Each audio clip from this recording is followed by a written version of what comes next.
हिलाली साहब, अब पार्लियामेंट में करारदाद की मंजूरी के बाद आपकी नज़र में हालात क्या रुख इख्तियार करेंगे? क्या पूरी पार्लियामेंट घर जाने वाली है और अदलिया किस तरह रिएक्ट करेगी अब इस करारदाद पर? Good question.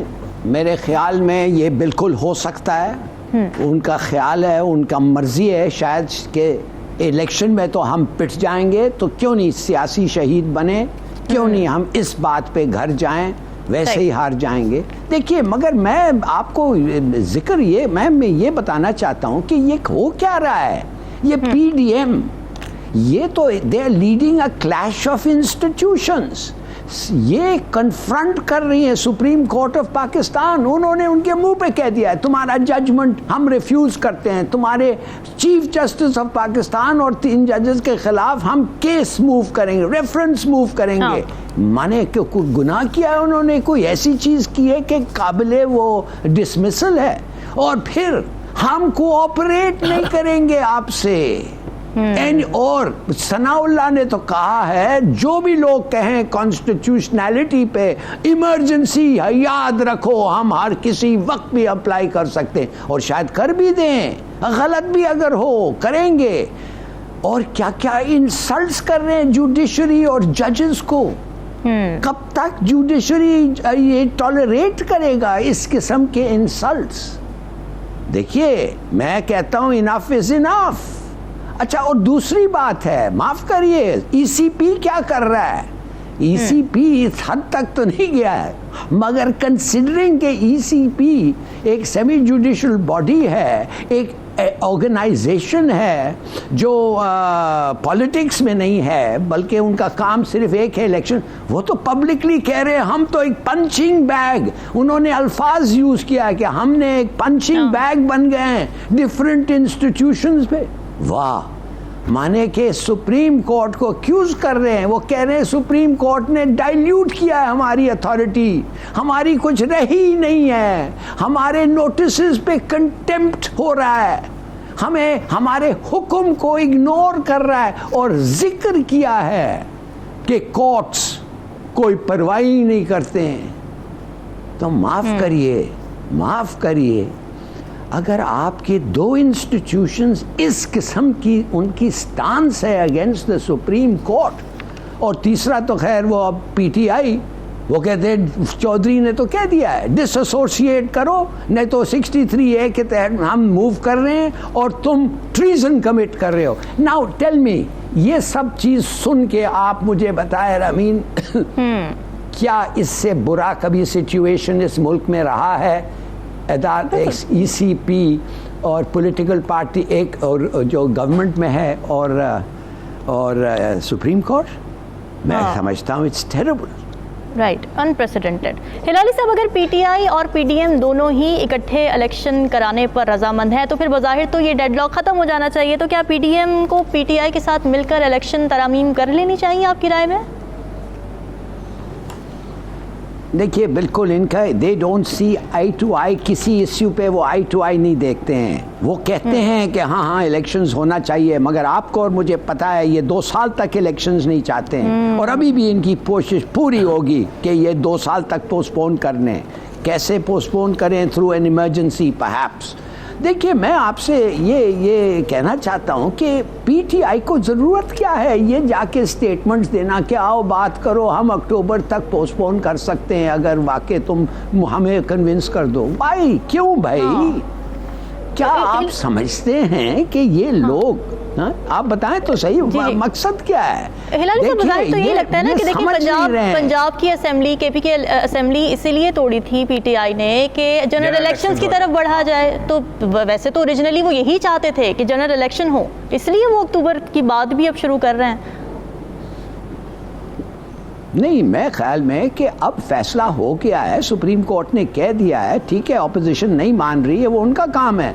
तुम्हारे को क्या ज़रूरत है कि जाके कहने खामखा के हाँ अक्टूबर तक ठीक है, अगर वो ये why are you saying it? भाई आप अपने मौके पे डटे रहें। मैं तो ये जानना चाहता हूँ कि आप समझते हैं कि द बैटल इज वन? आप समझते हैं कि ये फैसले हो गया है तो लिहाजा आप जीत गए? आप देख नहीं रहे हैं वो क्या कर रहे हैं, आप देख नहीं रही हैं उनके क्या तैयारी हो रहे हैं। मैं समझता हूँ इमरान खान साहब, आप यूनाइट करें, अपने पार्टी को तैयार करें, मेंटली प्रिपेयर करें, तैयार रहें वापस आने सड़कों पे, तैयार रहें पुलिस के बैटन्स फिर फेस करने। ये इतना आसान नहीं है। ये इलेक्शंस अगर टाइम पे हो जाएं और ये हार जाएं, इनके लाइव्स और लाइवलीहुड खत्म हो जाएंगे। याद रखें, ये ऐसा नहीं है आसानी से जाने देंगे। Get ready. और ये जो कंसेशंस आप कर रहे हैं, ये इसको छोड़ें, ये बातें डोंट डिस्ट्रैक्ट मत हो from the fourth coming battle. Hilari साहब, अब स्टाफ लेवल मुआहिदा इस बात पर रुका हुआ है कि दोस्त ममालिक से श्योरिटी चाहिए कर्जे मिलने की। अब सऊदी अरब से क्या वाकई कोई उम्मीद नहीं है अभी तक $2 अरब आने की? नहीं, ये रीज़न नहीं है जो अभी तक IMF ने क्लियरेंस नहीं दिया है। क्यों नहीं दिया है? IMF ने क्लियरेंस नहीं दिया है भाई। वो दूसरे जो हैं उन्होंने तो सिर्फ ये कहा है कि जब IMF क्लियरेंस दे देगा तो फिर हम दे देंगे अपना जो हमने वादा किया था। और मेरे ख्याल में हमें कोई ज़रूरत नहीं है इस पर शक करने के लिए। हमारे दोस्त हैं और उन्होंने कहा है, मगर उन्होंने कंडीशन प्रेसिडेंट लगाया है कि पहले IMF कहे। तो IMF ने अगर कहा नहीं है तो उनको पूछने का क्या तुक है, नंबर 1। दूसरी बात, अगर भी IMF ने लग रहा है वो ये नहीं कहेगी कि ये अगला गवर्नमेंट आने वाला है 2-3 महीने में। भाई उनसे तो पूछो कि ये जो वादा किया है ये गवर्नमेंट वो पूरा करेंगे कि नहीं, पूछ तो लो। क्या और क्या इन्होंने जवाब दिया है? नहीं। तो ये मेरे ख्याल में ये न्यूज़ ये सही नहीं है। मैं आपको 2-3 चीज़ें जल्दी से बताना चाहता हूँ। मैं आपको बताना चाहता हूँ कि इस इकॉनमी को कैसे चला रहे हैं। देखिए, बच्चे को पता है कि इंटरेस्ट रेट्स जो हैं वो उस वक्त रेज करते हैं इन्फ्लेशन को कंट्रोल करने के लिए और डिमांड को सप्रेस करने के लिए, ठीक है ना। मगर ये जो हमारा क्राइसिस है ये डिमांड से नहीं हो रहा है, ये तो सप्लाई साइड से हो रहा है। ये इंटरनेशनल कमोडिटी प्राइसेस बढ़ रहे हैं। तो आप मुझे बताएं, international commodity prices domestic rate of interest पे डिपेंड करते हैं? Of course not. तो मैं ये जानना चाहता हूँ ये क्यों कर रहे हैं, और वो जवाब भी आएगा। दूसरी बात, क्या चीजें हैं जिसके प्राइस बढ़ गए हैं? तेल, फूड, फार्मा, ठीक है कि नहीं? ये शॉर्ट सप्लाई में है। ये इंटरेस्ट रेट्स से नहीं कंट्रोल होंगे, बल्कि डिमांड तो कम आ रहा है, गाड़ियों का डिमांड कम आ गया मगर प्राइस बढ़ गई है कि नहीं? तो डिमांड अगर कम आ गया, प्राइस क्यों बढ़ गई? इसलिए कि सप्लाई साइड से ये काम हो रहा है। तो फॉरगेट इट। फूड शॉर्ट हो गया है। अब आप कहेंगे क्यों शॉर्ट हो गया है food? No crop rotation, no seed development, poor water management, ये सब चीजें हैं। अब आपको मैं बताना चाहता हूँ 18% इंटरेस्ट रेट बहुत है इन्फ्लेशन को और इंटरेस्ट को कर्व करने के लिए। अच्छा, इसलिए कि आपने 21% आपने क्यों किया? आपको पता है सबसे बड़ा इंटरेस्ट रेट बोरोवर कौन है पाकिस्तान में? लार्जेस्ट बोरोवर है गवर्नमेंट ऑफ पाकिस्तान। 1% अगर इंटरेस्ट रेट आप बढ़ाएं 330 बिलियन रुपया बढ़ता है, और आप 21% तक ले जाएं तो इसके माने government is the largest border, वो खत्म हो गया। इंडस्ट्री बिग एम्प्लॉयर, वो बोरो करते हैं अपने इंडस्ट्रियल रॉ मटेरियल्स लाने के लिए, उनके लिए भी आपने बढ़ा दिया है। तो इसके माने नौकरी तबाह हो गए, है कि नहीं?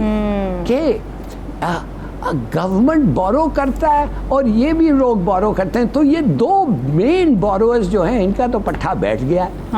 अब आप वाकई अगर आप वाकई सोचें पैसे रेज करना है तो जो 4 चीजें हैं बड़ा आसानी से मैं आपको बता सकता हूँ। एग्रीकल्चर सब्सिडी को खत्म करें, इम्पोज रिटेल टैक्स, ये टैक्स शॉपकीपर्स पे रिटेल टैक्स नहीं लग रहा है, रजिस्टर करें टैक्स पेयर्स को। 2 मिलियन टैक्स पेयर्स हैं पाकिस्तान में और 1.5 मिलियन सिर्फ पे टैक्स करते हैं। पता है दूसरे मुल्कों में कितने हैं? 20%।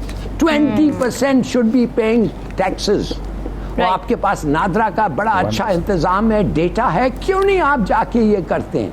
सही। नहीं, ये नहीं करते आप कहते हैं नॉन टैक्स फाइलर को हाँ पजेरो में वो आ रहा है, नॉन टैक्स फाइलर पजेरो में फिर रहा है, दूसरे मुल्कों में तो जेल जाता है। बिल्कुल ऐसे। Black economy 80%। और दार साहब को देखें, दार साहब जब आए थे आपको याद होगा डॉलर 220 था। दार साहब और उन्होंने कहा था कि मैं 200 से कम करूंगा, अब क्या है 290। अच्छा, उससे पहले ये डॉलर हमारे कीमती डॉलर बेच रहे थे to keep the price down, disastrous policy, selling dollars to keep the artificially low. अब क्या हुआ है, अब पता क्या हुआ है, लोग कह रहे हैं कि हम नहीं भेजते पैसे थ्रू द बैंक्स, अभी हम हवाला को भेज, थ्रू हवाला आएगा। 34% रुपया गिरा है and the benefit is now going to hawala. Government से कुछ तो आता है मगर नॉट एज मच। तो ये नोबडी बिलीव्स, माफ करिए, अब उनमें कॉन्फिडेंस नहीं रहा।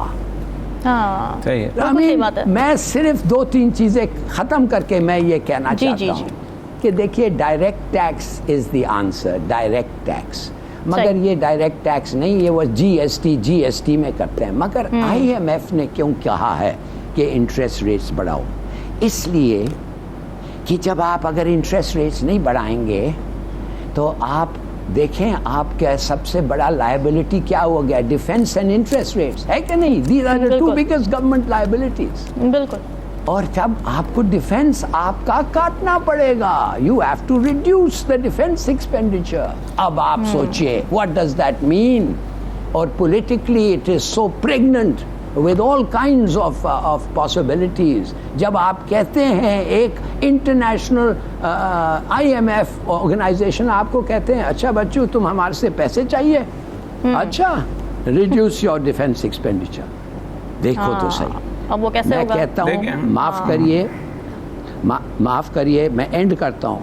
आई थिंक कि हमारा एक वक्त आ गया है कि ये जो हमारे को न्यूट्रल एक्सपर्ट्स चाहिए, आप समझ गए, न्यूट्रल इकोनॉमिस्ट एक्सपर्ट्स, जो भी है वो, जो भी रिलीजन हो, जो भी उसका नेशनैलिटी है। ये स्टैनली फिशर को पढ़ते हैं, लैरी समर्स को पढ़ते हैं, इनको सब चीज़ पता है